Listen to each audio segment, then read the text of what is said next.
Hey guys, it's me here again with the second video of 4, and this one I'm going to be talking about cavalry.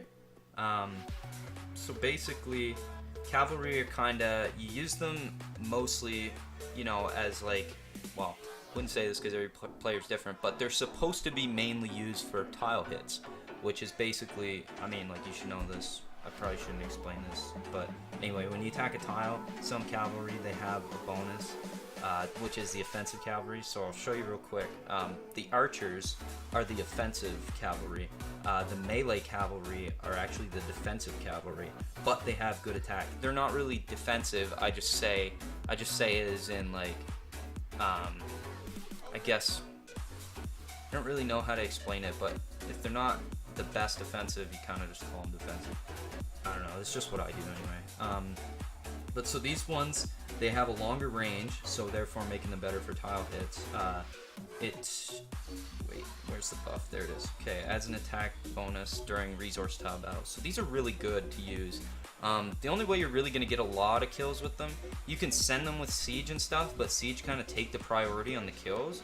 So ultimately, if I had a ton of these cavalry, I would honestly just send them all just by themselves or with infantry in front of them, because the shorter range troops that you put, they'll be the highest range troop, right? So for attack, they'll get the ratio, they'll get most of the kills that way because they'll take priority, because there's no archers, there's no siege for them to kill before them.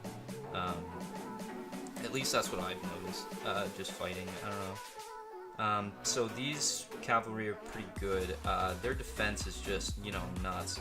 The defense is pretty much par though. Like you can see 27, 29, 39, 41. But the only thing is their attack is good. So I guess you could say these are the offensive, but these are good for castle battles because they don't have this resource tile buff. They have this dodge. So basically less of these cavalry will die, which is good because then that gives them a better chance, theoretically, to kill more long-range troops, which is the siege.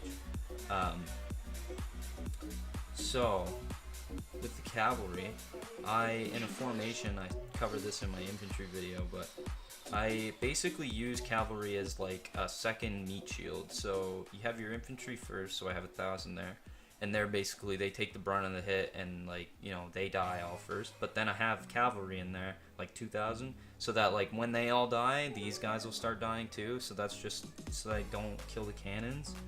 But as far as cavalry go, I just mix them in here and there. For resource tiles, they're really good for tiles. I would, just kind of save them, but kind of use them. I mostly use them as meat, basically, when I'm fighting. But if I scout a tile and it's got 20, 30k, I would send all 40k just by themselves to that tile, or that's kind of even, so it's steep. Probably lose a lot, but I send cavalry, and then I send a ton of archers with it, just a cavalry archer combo, which works pretty good actually. And as far as defense goes, the same thing on a tile. Even if they're not the bonus cavalry, if they're not ranged but they're short range, they actually do pretty freaking good on a tile. It's quite good actually. But basically there is no special counter for cavalry. They don't counter infantry or archers or anything. So it's really up to you which one you want. I would just personally go with the highest tier. I had T8, you see 33k, but I started making T9 2000, and I would probably pick these ones because in a tile attack they're just they're just obsolete completely. But once I get T10, I definitely will make them. So that covers cavalry, and I'll just catch you guys in the next video for archery and siege.